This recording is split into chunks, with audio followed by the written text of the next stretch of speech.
Bem-vindos à nossa conversa. Hoje, vamos explorar juntos o capítulo 22 do livro de Êxodo. Temos aqui o texto bíblico, claro, na NVI, e também algumas anotações de comentários como o Maná Online, o comentário adventista expositivo e um esboço da jornada bíblica. O nosso objetivo aqui é, bom, desvendar os pontos principais dessas leis civis e sociais, sabe? Tentar entender a visão sobre justiça, sobre reparação e a proteção dos mais frágeis naquela sociedade. Ok, vamos mergulhar nisso. É impressionante a variedade de leis nesse capítulo, não é? Sim, bastante. Cobre desde, sei lá, propriedade e roubo, até responsabilidade social, práticas religiosas. Um dos comentários que a gente viu ressalta isso, né? O objetivo de proteger patrimônio, a vida, mas também despertar essa responsabilidade de todos. Tio. Mas, olha, vinha com responsabilidades. Essas leis, elas refletem muito a intolerância divina com a injustiça social, sabe?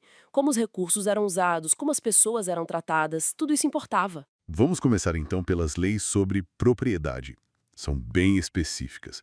Por exemplo, a questão do roubo de gado, um boi ou ovelha. Isso. Se alguém roubasse e, vendesse ou abatesse o animal, a restituição era bem maior, né? 5 bois por um boi, 4 ovelhas por uma ovelha. Exatamente. Mas se o animal fosse achado vivo com o ladrão, aí a devolução era em dobro. Interessante essa matemática, né?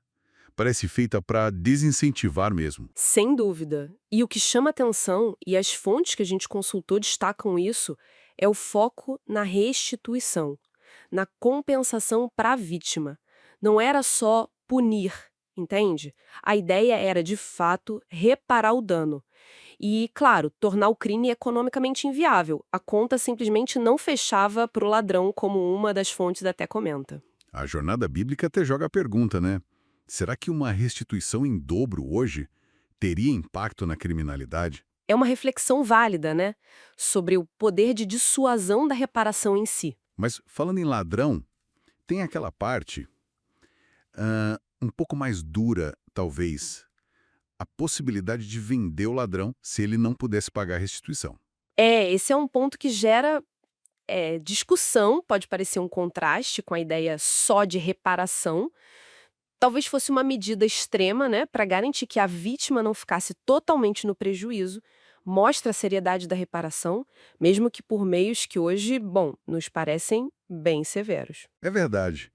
E aí a gente entra num ponto que, para mim, marca muito o capítulo: a proteção dos mais vulneráveis. Ah, sim. Fundamental. Leis bem diretas. Não maltratar estrangeiros, viúvas, órfãos. E com aquele lembrete, né? Pois vocês foram estrangeiros no Egito. Exato. Essa memória coletiva é usada como base para empatia. E Deus é apresentado ali como defensor pessoal desses grupos.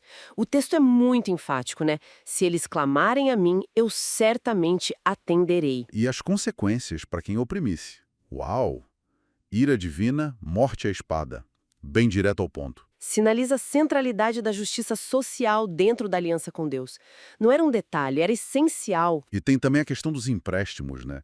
Dentro do próprio povo. Isso. A proibição de cobrar juros, e as fontes ajudam a entender que era qualquer juro em empréstimos de necessidade, né?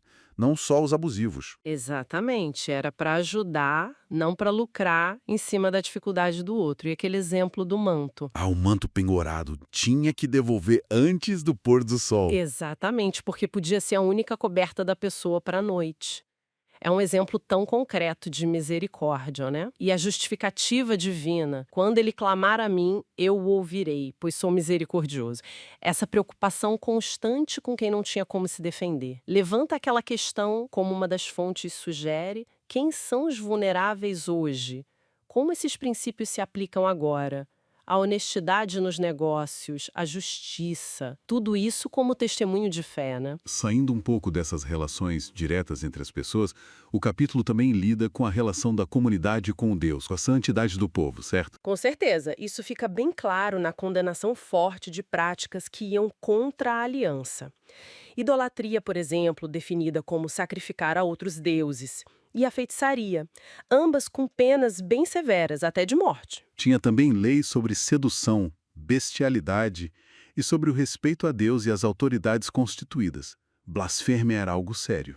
Sim, E as obrigações religiosas também aparecem aí. As primícias, né? Os primeiros frutos da colheita, os melhores. E os primogênitos dos rebanhos. E até aquela regra mais ritual, talvez, de não comer carne de animal que foi dilacerado por feras no campo. Mostrando uma preocupação com a pureza, com a separação do povo. Isso. E uma das fontes até faz uma ponte interessante disso para uma aplicação mais espiritual, né?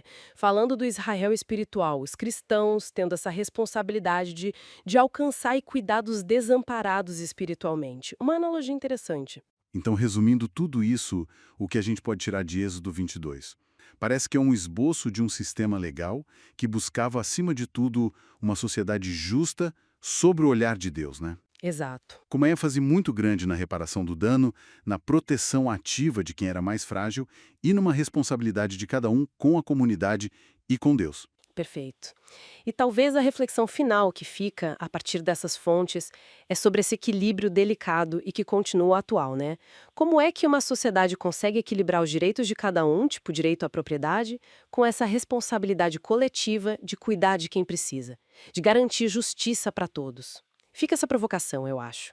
Como esses princípios tão antigos de justiça, de misericórdia, de responsabilidade, como eles ainda podem nos fazer pensar sobre a sociedade que a gente quer construir hoje?